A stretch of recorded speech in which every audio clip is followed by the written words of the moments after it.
The rain at the gates of Ethelgard Palace did not wash away the humiliation, it only made it heavier. Lady Isolde stood on the cold cobblestones, her faded grey travelling gown soaking up the mud like a sponge. The heavy iron gates of her ancestral home loomed behind her, locked and barred. Around her, the Capitol Guard stood in perfect silence, their silver halberds gleaming in the grey light, while the nobles of the court watched from the dry safety of the palace balconies. They were not here to bid her farewell. They were here to watch her break.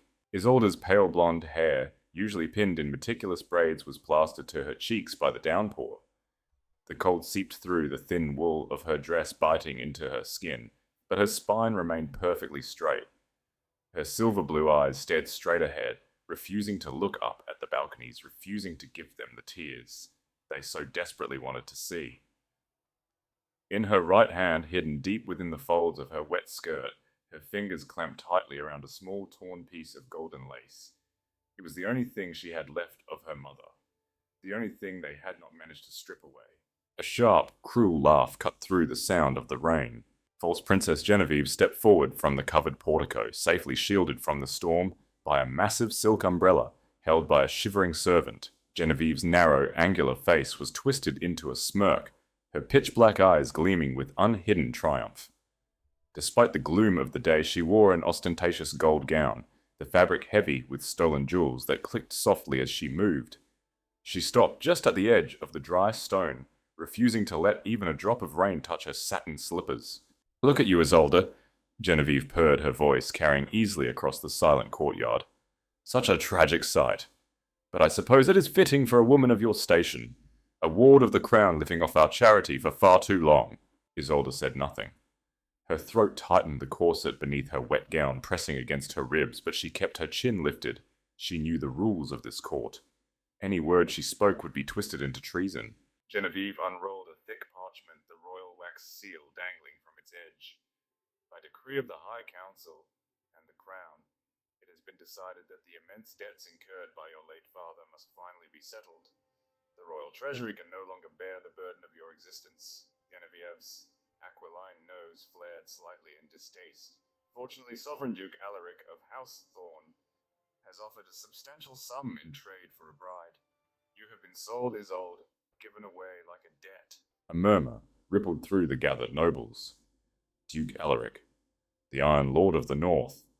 Rumors painted him as a ruthless war commander, a man with a heart of stone who ruled his frozen lands with an iron fist and a bloody dagger. To be sent to the Iron Court was not a marriage, it was an exile. It was a death sentence draped in wedding vows. "You should be grateful," Genevieve continued, rolling the parchment back up and handing it to a guard. "The Duke is known for his harsh discipline. Perhaps he will finally teach you how to kneel properly." Isolde's knuckles turned white around the golden lace in her pocket. She could feel the rough, frayed edge of the fabric against her palm. It grounded her. It reminded her that the woman wearing the gold dress and the royal crest was a fraud. Genevieve's mother had been a mistress, her bloodline a whispered lie that the corrupt council had legitimized through poison and forged documents. Isolde was the true daughter of the queen, the last legitimate breath of Ethelgard's royal house. But truth without power was just a ghost, and right now Isolde was entirely powerless. "My bags are in the carriage, princess," Isolde said, her voice perfectly level, betraying none of the terror freezing her blood. "If the decree is read, I will take my leave." Genevieve's smile faltered for a fraction of a second. She hated Isolde's dignity. She hated that even covered in mud. Standing in the freezing rain, Isolde looked more royal than Genevieve ever could in her stolen gold. "Take her away," Genevieve snapped, turning her back on the pouring rain. "Let the North have her." The guards shoved Isolde forward. Her muddy boots slipped on the wet stones, but she caught herself before she fell, her posture rigid. She walked past the sneering faces of the council ministers, past the heavy iron gates that had once protected her mother, and toward the unmarked, dreary black carriage waiting in the mud. There was no royal crest on the door. There were no silk cushions inside. It was a transport for a prisoner. As she stepped up into the carriage, the rain-soaked hem of her grey dress dragged heavily against the wooden floorboards. The door slammed shut behind her, the lock clicking into place with a hollow final sound. The carriage jerked forward, the wheels sinking into the deep mud before pulling away from the capital. Alone in the dark, damp interior, Isolde finally allowed her shoulders to drop. The cold was overwhelming, making her teeth chatter uncontrollably. She pulled her wet hands from her pockets and slowly opened her fingers. Resting in her trembling palm was the torn piece of golden lace. It was intricately woven, a piece of the coronation veil her mother had worn, the veil that had vanished the night the queen was murdered. Isolde closed her eyes, resting her head against the rattling wooden wall. She was being sent to a monster to pay a debt that did not exist. She expected a dungeon, she expected chains, but as the carriage rolled northward into the gathering storm, she gripped the golden lace tighter. She would survive the Iron Duke, she had to, because as long as she breathed, the true bloodline of Ethelgar was not dead.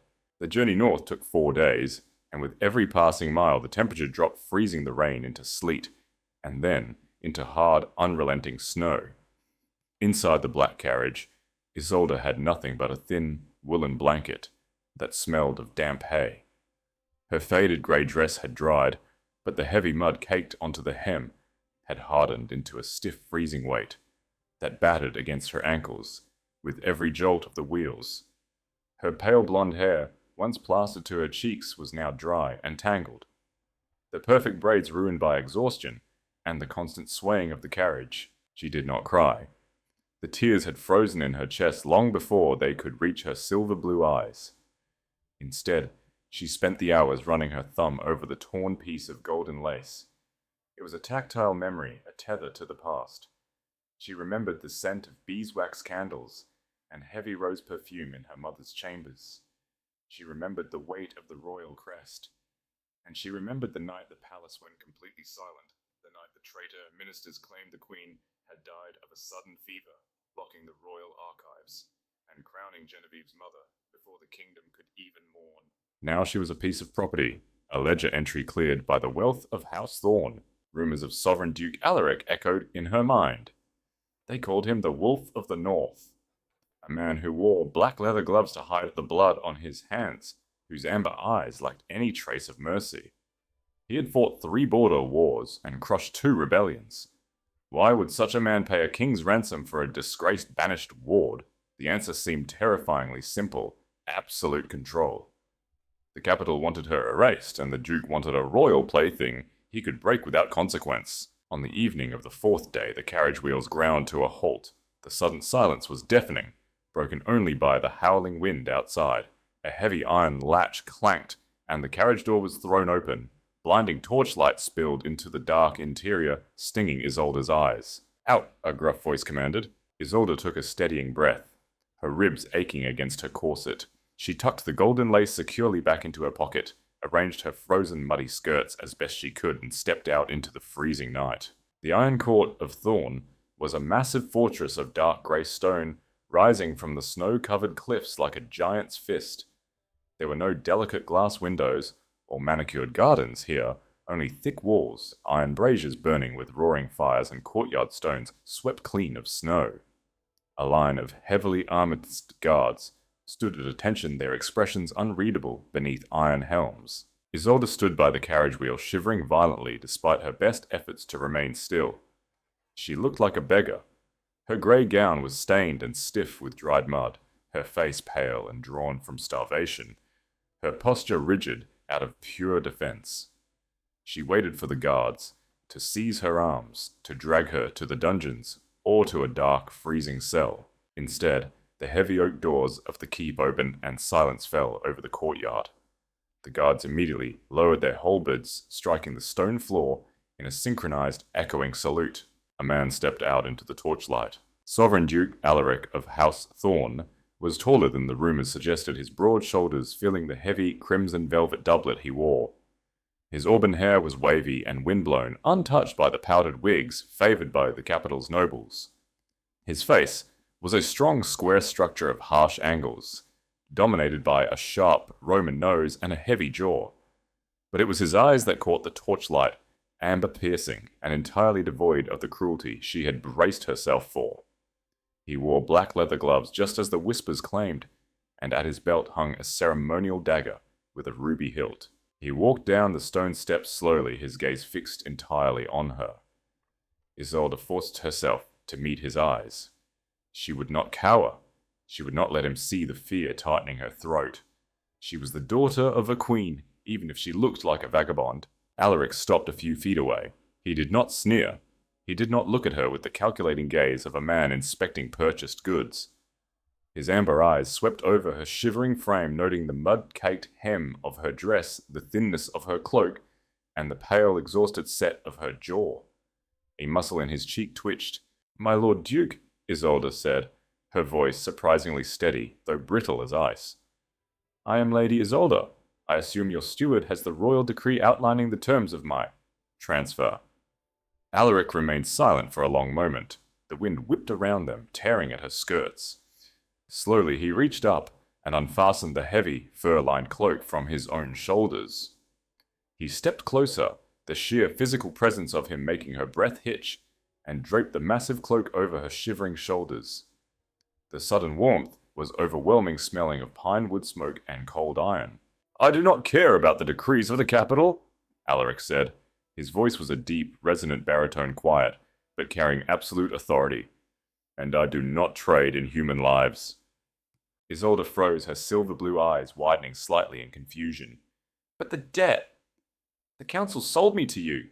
Alaric's jaw tightened, a flash of pure cold anger darkening his amber eyes, not directed at her, but at the words themselves. He looked down at her muddy boots, then back up to her face. "You are not a debt, Lady Isolde," Alaric said quietly, his words cutting through the howling wind, with perfect clarity, "and you are not property. You are a sovereign guest of the Iron Court, and under my roof no one will ever force you to kneel." The absolute sincerity in his voice hit her harder than a physical blow. Isolde stared at him, the defensive walls she had built over 4 agonizing days suddenly cracking. The capital had given her away to be destroyed, but the Duke's first words had just rewritten the rules of her survival. Alaric offered his gloved hand, not as a command, but as a choice. "Come inside. You are freezing." For the first time since her mother died, Isolde reached out and took a hand that did not want to hurt her. The heavy oak doors of the Iron Court slammed shut, cutting off the howling wind and the freezing rain. Inside, the grand hall was cavernous, built of dark stone, and lit by massive iron braziers that cast a warm, flickering glow over the ancient tapestries. Isolde stood near the entrance, still wrapped in Duke Alaric's heavy fur cloak. The scent of pine and cold iron enveloped her, a stark contrast to the cloying perfume rot of the capital she had left behind. She watched warily as the Duke gave a single nod to his head housekeeper. There were no chains brought forth, no guards stepping up to drag her to a cell. Instead, 3 older women in practical, neat northern dresses approached her. They did not look at her with the cruel curiosity of the capital's nobility. They bowed, a short, respectful dip of the head. "Show Lady Isolde to the East Wing guest chambers," Alaric instructed, his deep voice echoing slightly in the vast hall. "Draw a hot bath. Burn the grey dress. It is ruined." Isolde's hand immediately flew to her skirt, her fingers digging through the stiff, muddy wool, until she found the hidden pocket. Her heart hammered against her ribs. She pulled out the torn piece of golden lace, curling her fist tightly around it, so no one could see. The maids politely motioned for her to follow, and with a final, uncertain glance at the Duke, who stood by the roaring fire, his amber eyes tracking her every movement, she walked up the grand stone staircase. The East Wing chamber was a revelation. It was not a gilded cage like her rooms in the capital, nor the dungeon she had expected. It was a spacious, dignified room with a massive hearth, thick woven rugs, and heavy velvet curtains to block the winter chill. The maids helped her out of the frozen, mud-caked grey gown. When they saw the bruises on her arms, fading purple marks left by Genevieve's guards, they said nothing, but their touches grew noticeably gentler. As she sank into the steaming copper tub, the heat slowly melting the ice in her bones, Isolde placed the small frayed piece of golden lace on the dry wooden stool beside her. She stared at it. It was the intricate border of the coronation veil, woven with a specific thread pattern unique to the sovereign line of Ethelgard. Without it, the royal tapestry of succession was incomplete. She was the true queen. Yet here she was, stripped of her titles, sold for a fabricated debt, bathing in the fortress of a warlord. An hour later, dressed in a simple but elegant dark wool dress provided by the maids, her pale blonde hair brushed out and left to dry in soft waves over her shoulders, Isolde was escorted to the Duke's private study for supper. The room was lined with leather-bound books and maps of the northern borders. Alaric sat at a heavy oak table, his black leather gloves still on, nursing a goblet of dark wine. He stood when she entered, a gesture of respect that made Isolde's breath catch. The men of the capital never stood for her. To them she was a discarded ward. "Sit," Alaric offered, gesturing to the chair across from him. Isolde sat, keeping her spine perfectly straight. The warmth of the room had restored her colour, and the silver blue of her eyes was sharp once more. She placed her hands in her lap, the piece of golden lace safely tucked into her sleeve. "Why did you pay the council's ransom, your grace?" she asked. Her voice was quiet, stripped of the defensive brittleness it had held in the courtyard. "If you do not trade in human lives, why purchase mine?" Alaric set his goblet down. His face, with its harsh, chiseled jaw and sharp Roman nose, was unreadable, but his amber eyes held a heavy, solemn weight. "Because the High Council did not intend to simply exile you, Lady Isolde. They intended to send you to the Black Keep on the eastern coast, a prison where political enemies vanish entirely." The words hit her like a physical blow. The Black Keep. It was a death sentence. "Genevieve fears you." Alaric continued, his gloved fingers resting on the edge of the table. "She wears the crown, but she knows the blood in her veins is a lie. The capital wanted you erased, and the only language that corrupt council understands is gold.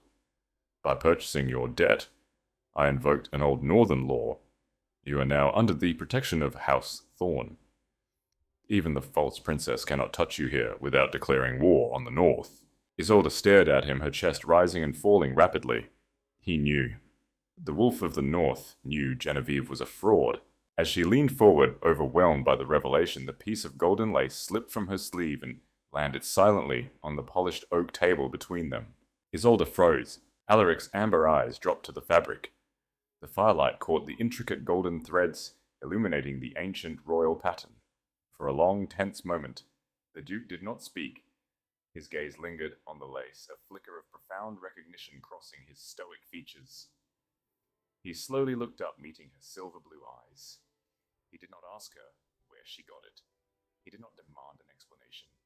He simply pushed the lace back toward her with one gloved finger. "Keep that hidden, Isolde," he murmured, his voice dropping to a low protective register.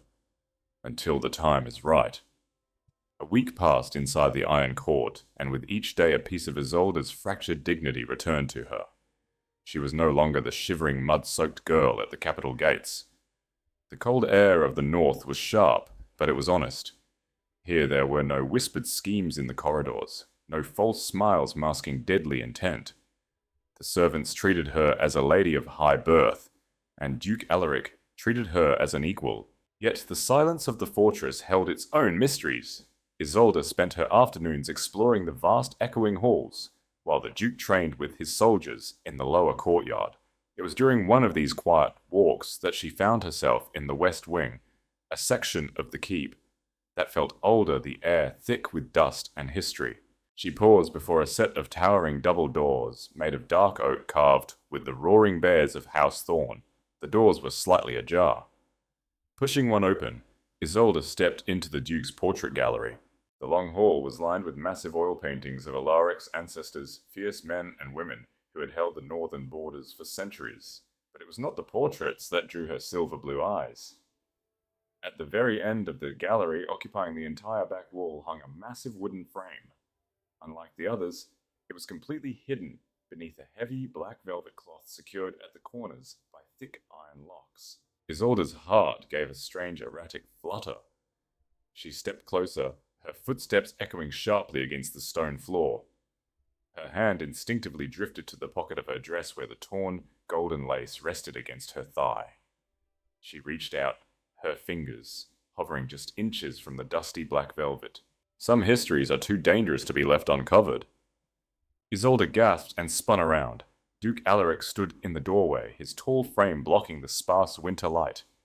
He wore his signature crimson velvet doublet and his black leather gloves. his hand resting casually near the ruby-hilted dagger at his belt. He moved silently for a man of his size. "I apologize, Your Grace," Isolde said, quickly, her spine snapping straight as she fought to compose herself. "I did not mean to pry. The door was open."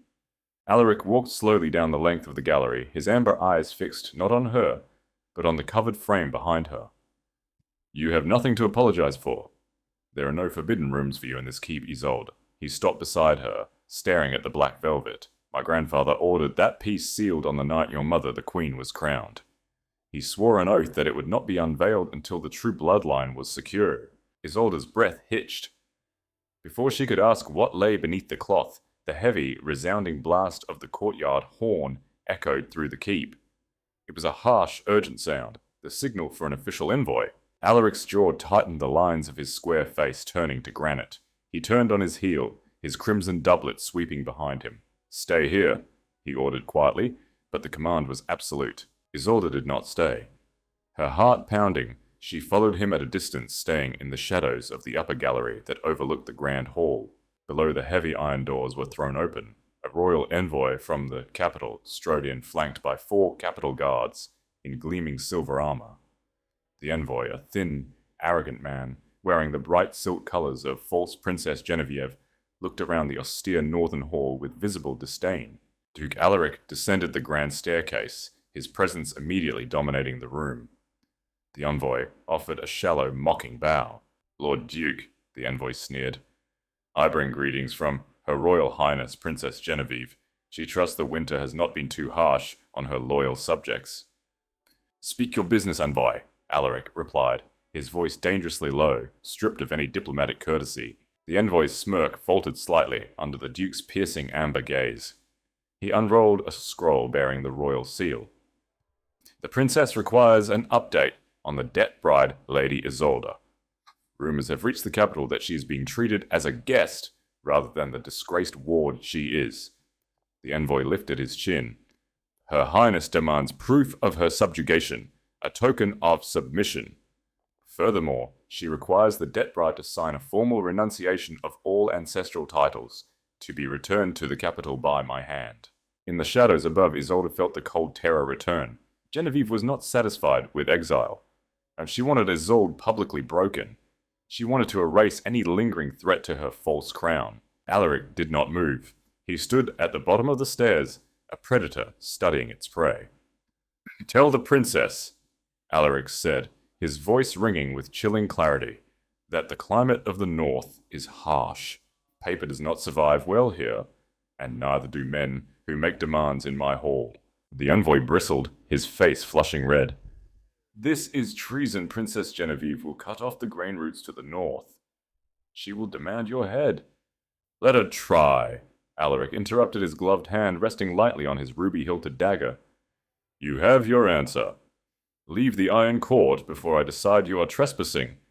The envoy backed away, pale and trembling, before turning and fleeing with his guards. The heavy doors slammed shut behind them, sealing the hall once more. Up in the gallery, Isolde gripped the stone railing. Alaric had just defied the crown. He had risked a siege starvation for his people, and war all to protect a woman who had arrived at his gates covered in mud. She pulled the torn golden lace from her pocket. She could not hide anymore. If the Duke of the North was willing to risk his kingdom for her, it was time. She showed him exactly who he was protecting. The grand hall was still echoing with the sound of the heavy iron doors slamming shut behind the capital's envoy, when Isolde descended the stone staircase. She did not run, though her heart was beating a frantic rhythm against her ribs. She moved with a measured, deliberate grace that she had not allowed herself to show since the night her mother was murdered.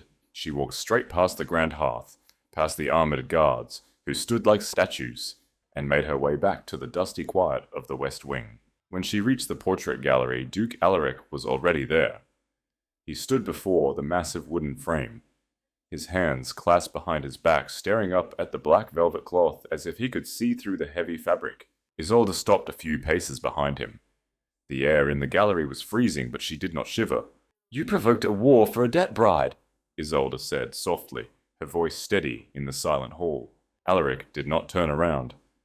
"I provoked a war for my kingdom. Genevieve's council has been bleeding the outer provinces dry for 5 years.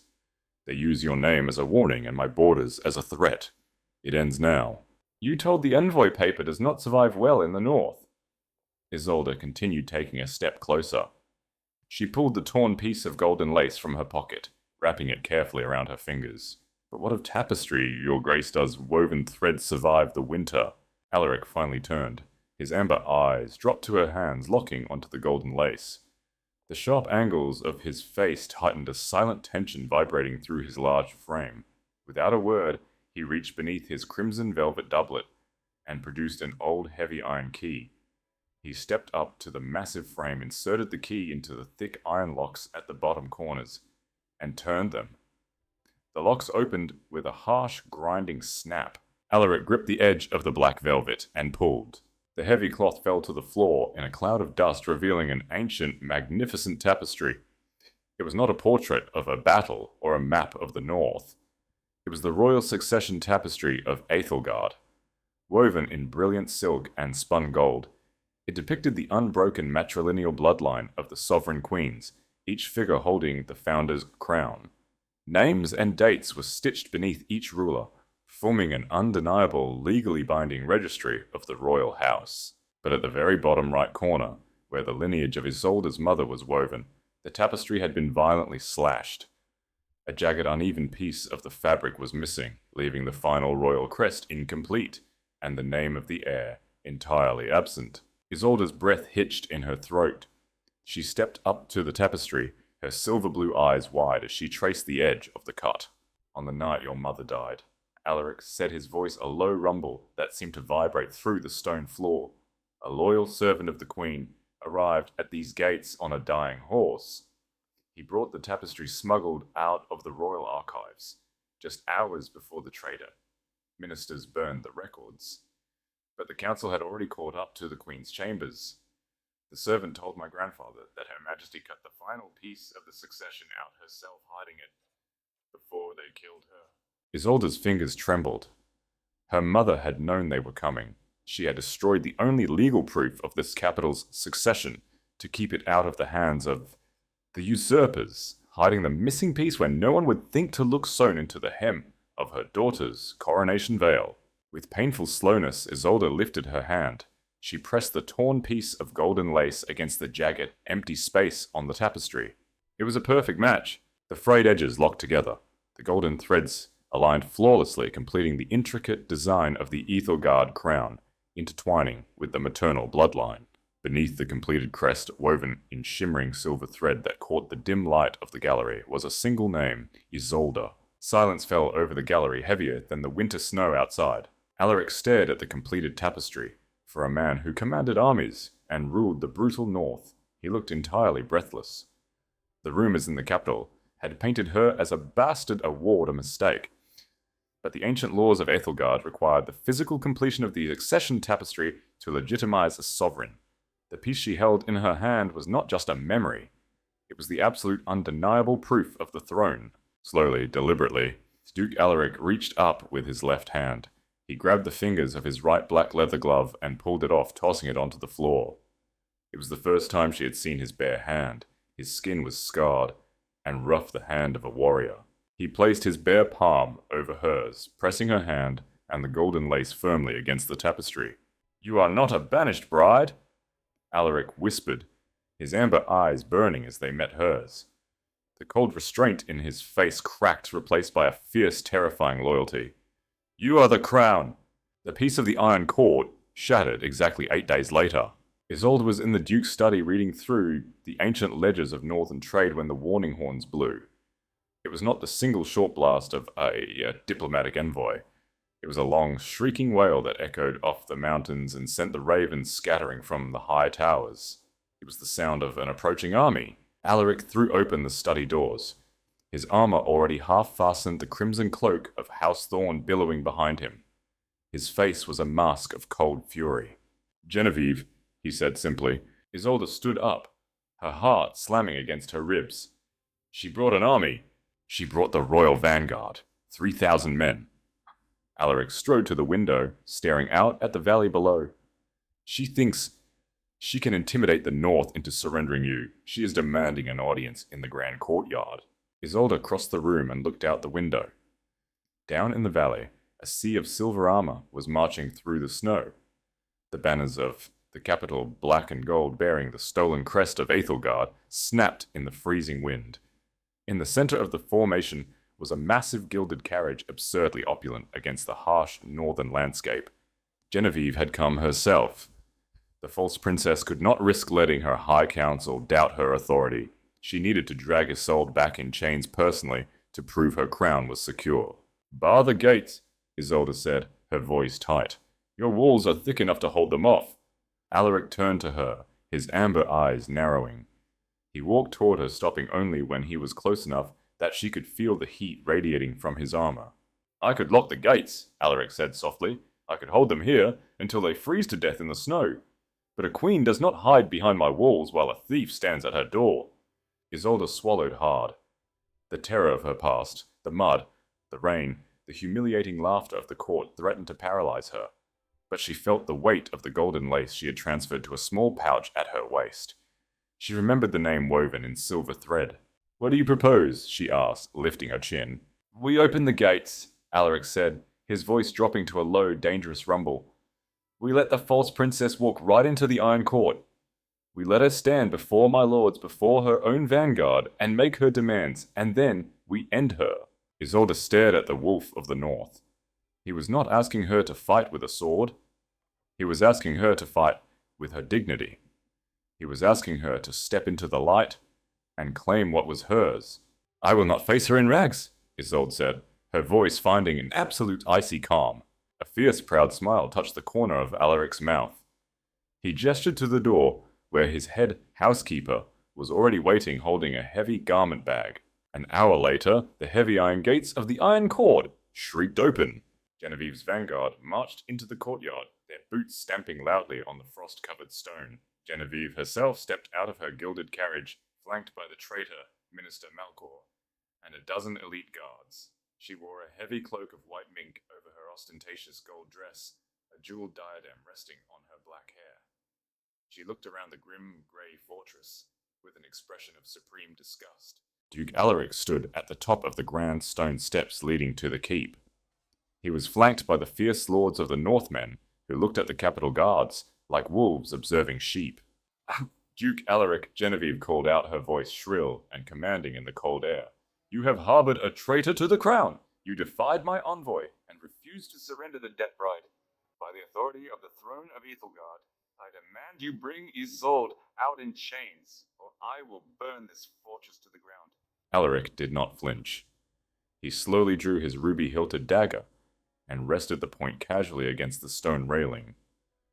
"You do not have the authority to demand a stray dog from my lands, Genevieve, much less a guest of my house." Genevieve's face flushed with ugly rage. "Guest, she is a beggar. A bastard sold to pay her father's debts. Bring her out." The heavy oak doors behind Alaric slowly opened. The courtyard fell dead silent. Isolde stepped out onto the landing. She was no longer wearing the faded grey travelling gown, nor the simple wool of a servant. She wore the magnificent crimson and gold royal robes of House Thorn, heavy velvet embroidered with the ancient symbols of the sovereign bloodline. Her pale blonde hair was swept up in an intricate regal crown of braids. Her posture was flawless, her spine straight, her silver blue eyes burning with a cold, terrifying authority. She looked down at Genevieve, not with fear, but with the profound, devastating pity a true ruler reserves for a pretender. "I am right here, Genevieve." Isolde's voice rang out crystal clear and commanding, carrying across the silent courtyard to the ears of every capital guard. "And I am not in chains." The courtyard of the Iron Court fell so silent that the only sound was the sharp, biting wind whipping the black and gold banners of the capital. False Princess Genevieve stared up at the landing, her pitch-black eyes wide with a mixture of shock and sheer unadulterated venom. The woman standing above her was not the broken, mud-covered debt bride she had cast out of Ethelgard just weeks ago. Isolde looked like a sovereign, the heavy crimson and gold velvet of House Thorn draped over her like armor, and the utter calm in her silver blue eyes was far more terrifying than the drawn swords of the northern lords. Genevieve's face twisted into an ugly sneer, her composure fracturing. "Treason!" she shrieked, pointing a trembling finger at Isolde. She wears royal colors. She claims a title stripped from her by the High Council commander. Vance, arrest her at once. Arrest the Duke for harboring a traitor. The commander of the Royal Vanguard, a hardened veteran in gleaming silver armor, stepped forward with his hand on his sword hilt. But before he could even draw his blade, a terrifying, synchronized sound echoed through the courtyard. Shing. Every single northern lord, every armored guard of the Iron Court, drew their steel in unison. The sound was deafening, a promise of absolute slaughter. They did not shout. They did not break formation.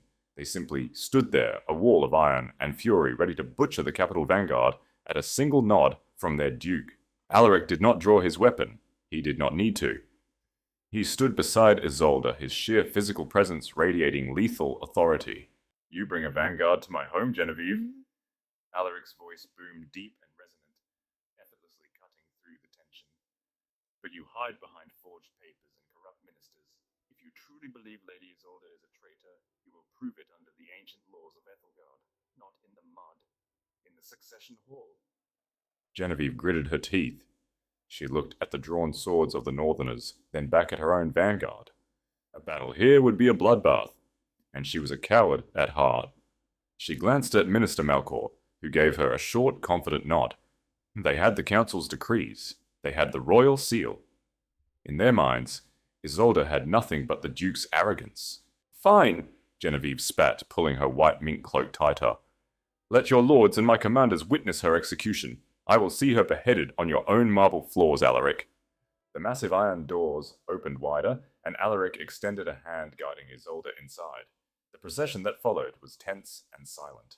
The Vanguard commanders Melkor and Genevieve marched into the succession hall, a vast cavernous room lit by 1,000 beeswax candles resting in massive iron chandeliers. At the far end of the hall stood an ancient stone dais, the traditional seat of judgment in the north. Behind the dais, spanning 30 feet across the stone wall, hung the massive wooden frame covered entirely by the black velvet cloth. Isolde ascended the steps of the dais, turning to face the intruders. Her spine was perfectly straight, her hands clasped elegantly in front of her. She felt the heavy gaze of Commander Vance and the Vanguard captains. These were men sworn to the true crown. They did not play politics. They followed the bloodline. Genevieve marched right up to the base of the dais, Melkor scurrying beside her like a rat. "Read the decree, Melkor," she demanded. "Read her crimes, so these northern savages can hear why their duke will hang alongside her." Melkor unrolled a heavy parchment, his hooded green eyes gleaming with malice. "By order of the High Council, Isolde, bastard ward of the realm, is found guilty of high treason, impersonating royalty, and inciting rebellion. The penalty is death. The crown of Ethelgard, rightfully worn by Princess Genevieve, demands immediate justice." "The crown of Ethelgard," Isolde said softly. Her voice was not loud, but it possessed a strange resonant acoustics in the stone hall that made every man pause. Isolde took a single step down the marble stairs. "You wear my mother's crown, Genevieve. You sit on her throne. You sleep in her chambers. But a crown is just metal, and a throne is just a chair. The law of this kingdom is not written on parchment by corrupt men." Isolde's silver blue eyes locked onto the false princess, pinning her in place. "The true law of Ethelgard is woven in thread and blood." Genevieve scoffed a nervous, breathless sound. "You speak of the succession tapestry, a myth lost to a fire the night your wretched mother died. You have no proof of anything, Isolde. You are a ghost." Isolde did not look at Genevieve. She looked directly at Commander Vance, the leader of the Vanguard. "Commander," she said, her voice ringing with pure royal command. "Do you know the penalty for serving a false bloodline?" Vance stiffened his hand, resting on his sword. "Death, my lady. But Princess Genevieve was recognized by the High Priest and the Council. Because they burned the archives," Alaric interrupted, stepping down to stand beside Isolde. "Because they thought they had destroyed the only thing that could prove the truth." Alaric gestured to his guards, standing by the massive frame. "Unveil it!" The guards gripped the heavy ropes. With a sharp pull, the black velvet cloth cascaded to the floor in a massive cloud of dust. The royal succession tapestry of Ethelgard was revealed in the flickering candlelight. The Vanguard commanders gasped. Even Melkor took a step back, his face draining of all color. The tapestry was massive, an undeniable, perfectly preserved historical artifact. But every eye in the room was immediately drawn to the bottom right corner, the jagged, violently slashed hole where the final royal crest should have been. "My mother cut the final piece from the loom hours before she was murdered," Isolde said, her voice echoing in the dead silence of the hall. "She hid the truth where the council could never reach it." Genevieve's face contorted in panic. "It's a forgery. A northern trick. Alaric had it made to steal my throne. Look at it. It is incomplete. It proves nothing." "You are right, Genevieve," Isolde said, her voice dropping to a terrifyingly calm whisper. "It is incomplete." Slowly, deliberately, Isolde reached into the small velvet pouch at her waist. She drew out the frayed, torn piece of golden lace. The candlelight caught the intricate gold and silver threads, the ancient royal weaving pattern shining brilliantly against the dark room. Isolde descended the final steps, walking right past a trembling Genevieve, and stopped before the tapestry. She turned her head, looking at the commander of the Vanguard. "Come closer, Commander Vance," Isolde ordered. "Witness the law of your kingdom." Commander Vance hesitated for only a fraction of a second before his military discipline took over. His heavy boots echoed like hammer strikes on the marble floor as he marched up to the tapestry, stopping just inches from where Isolde stood. Behind him, the other Vanguard captains broke rank, crowding closer, their eyes wide with disbelief. Isolde held up the torn piece of golden lace. She did not rush. Her hands were perfectly steady. She pressed the jagged edge of the lace directly into the slashed hole of the tapestry. The fit was absolute. It was not just a match of shape. The threads of spun gold and silver aligned flawlessly, continuing the intricate royal crest of Ethelgard, without a single disrupted weave. The border connected. The bloodline and branch extended. And there, shining in immaculate silver thread beneath the mother's crest, was the name woven into the kingdom's history on the day of her birth. Asterisk Isolde asterisk. A collective breath was drawn into the lungs of every soldier in the room. The weaving technique of the sovereign tapestry was a lost art created with threads spun in a mixture of gold and crushed jewels. It could not be replicated. It could not be forged. "No!" Genevieve whispered, her voice cracking. She stumbled backward, her white mink cloak slipping from her shoulders to pool on the dirty floor. "No, no, no, Malcor! Do something, arrest her!" Minister Malcor was backing toward the doors, his face slick with cold sweat. I must return to the capital," he stammered, turning to flee. Before Malcor could take 3 steps, a massive armored arm shot out. Duke Alaric caught the minister by the throat, lifting him an inch off the floor. The Duke's amber eyes burned with absolute merciless justice. He threw Malcor onto the marble floor at Commander Vance's feet. "Look at the threads, Commander," Alaric demanded, his voice echoing like thunder. "Look at the seal, and tell me whose colors your men are wearing." Vance traced his armored, trembling fingers over the seam where the golden lace met the tapestry. He traced the name asterisk Isolde asterisk. He closed his eyes, a look of profound horror and realization washing over his battle-scarred face. He had spent 5 years enforcing the will of a usurper. He had stood by while the true queen was starved, humiliated, and sold like cattle. Vance stepped back from the tapestry. He slowly turned to face Genevieve, who was now backed against a stone pillar, her ostentatious gold dress looking suddenly cheap and garish in the shadows. "Commander!" Genevieve shrieked, her facade entirely shattered. "I am your princess, kill her!" Vance did not draw his sword. Instead, he reached up and unclasped the black and gold cloak of the false crown from his shoulders, letting it drop to the floor. The other Vanguard captains immediately did the same. Then Commander Vance turned back to Isolde. The silence in the succession hall was absolute. He drew his longsword, the steel singing in the quiet room, and held it vertically before his face in the ultimate salute of the royal Vanguard. Slowly he sank to his right knee. The heavy clank of his armor hitting the marble sent a shockwave through the hall. "Hail the true queen of Ethelgard!" Vance bellowed, his voice choked with emotion. Behind him, 3,000 elite guards of the Vanguard dropped to their knees in the courtyard, outside the sound, rolling like an earthquake, into the hall. Inside, the captains followed. The northern lords bowed their heads. Duke Alaric, the wolf of the north. The man who bowed to no one stepped forward. He looked at Isolde, his amber eyes filled with a fierce, burning pride. He placed his right fist over his heart. and he too dropped to one knee before her. Isolde stood before the knelt court. The corset that had once restricted her breath now felt like a second skin. The cold marble beneath her feet was no longer a place of humiliation, but the foundation of her power. She looked down at Genevieve, who was now weeping on the floor, stripped of her guards, her counsel, and her stolen title. I expected cruelty when they sold me to the north. Isolde's voice rang out, clear, elegant, and chillingly calm. I expected a dungeon, but a false queen's greed is always her undoing. You did not banish me to a wasteland, Genevieve. You sent me to the only man loyal enough to help me take back my crown. Genevieve sobbed, pressing her face to the cold stone. Mercy! Isolde, please. We share blood. We share nothing, Isolde said softly.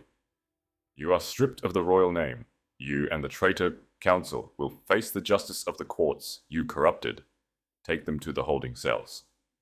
Vance and his men surged forward, seizing a screaming Genevieve and a weeping Malcor, dragging them out of the succession hall. The echoes of their terror faded into the stone corridors, leaving the hall bathed in the warm, quiet glow of the beeswax candles. The kingdom had bowed, the truth had won, and the banished bride standing tall in crimson and gold had finally come home.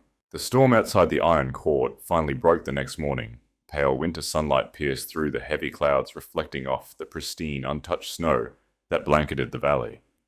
The black and gold banners of the false crown had been torn down from the courtyard walls, burned in the great braziers, and replaced by the ancient silver crest of the true Ethelgard bloodline, flying alongside the crimson, roaring bear of House Thorn. Inside the Duke's private study, the air was warm, smelling of cedar and old parchment. Isolde stood by the large arched window, looking out at the Vanguard troops who were now swearing new oaths of loyalty in the courtyard below.